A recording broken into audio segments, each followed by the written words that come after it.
buckle into your seat and think, just how clean is this plane? Sure, they pick up the trash, but what about those spots everyone touches, like the overhead light or that tray table you're about to eat off of? Yes, so our travel expert, Bobby Laurie, is taxiing in with the dirt on what's actually clean and what's just plain filthy. We hope nothing's plain filthy, but let's go through some of these items. Because really, I don't know about that. So explain the cleaning process, because it really happens once a day, like the thorough cleaning, right. So the deep clean of the plane happens once a day when the plane runs, which means remains overnight.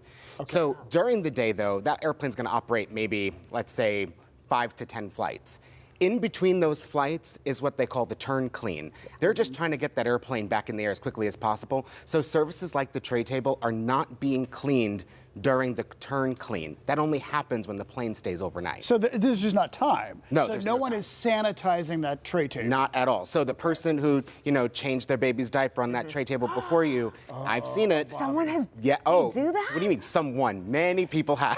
But you eat on that table. You do, and it's also not cleaned in between every flight. Oh my gosh. Okay, let's talk about the seat back pocket, because I notice a lot of times when they get on the plane, sometimes there's tissues in there. Yeah, and, I try not to touch it. Yeah, I try not to either. So it is a pocket, not a trash can, which a lot of people don't seem to realize.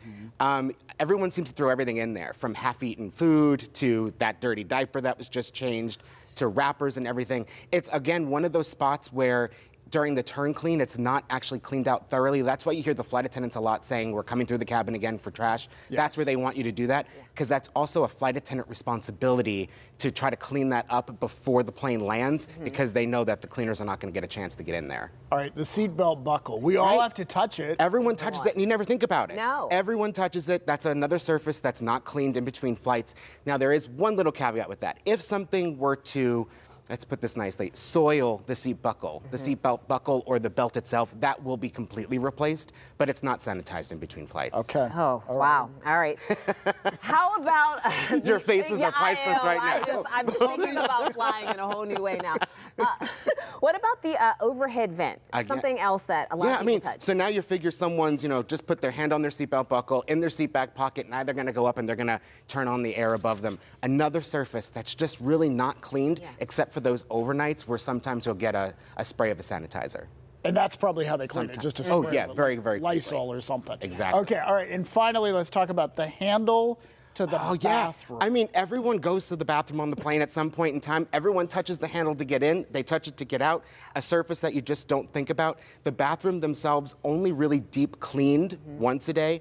During the turn cleans, you're going to see a lot more like Lysol and sanitizer, but it's not going to be deep cleaned like it would when the plane spends the night. This is super revealing. This is. All right, so how do you protect yourself besides bringing an entire gallon of bleach with you? I mean, you got to bring your own wipes and hand sanitizer. Some airlines are still giving you cleaning wipes from the post-COVID era. So you can use that to clean the buckle, clean the air vent, clean your tray table. You can also just make sure that, actually they do sell tray table covers. They are disposable. You can just put it on there if you know you're going to be using it and eating off of it. Also, hydrate yourself. I mean, everyone gets dehydrated at that altitude. Water will help you stay healthy. Just make sure you're getting on the plane prepared for these surfaces and just keeping in mind what you're going to encounter. I would never think about that like the air is so dry that water actually makes a difference. Oh, it does. The other thing you say is, don't wear flip-flops. Don't wear flip-flops. What you think is water on the floor in the bathroom is probably not water. Don't wear flip-flops. Don't wear your socks in the bathroom. You don't want to walk around with wet socks. No, not that kind of wet. Not that kind of wet. You know what? I wasn't going to go there, but Mike, if you want to, I mean. You were saying it. I just put it out there. It's really good information, and you know what? Bobby's not going anywhere because we are going to play a game coming up. Yes, there's more to learn. I haven't scared you enough. Although this time, now that we've uncovered what's clean and what's maybe not so clean, we're tackling another topic. What if your flight never even leaves the gate? Bobby Laurie is testing us with the flight cancellation trivia. Time to see if we can soar or if we're going to stay grounded. That's coming up next.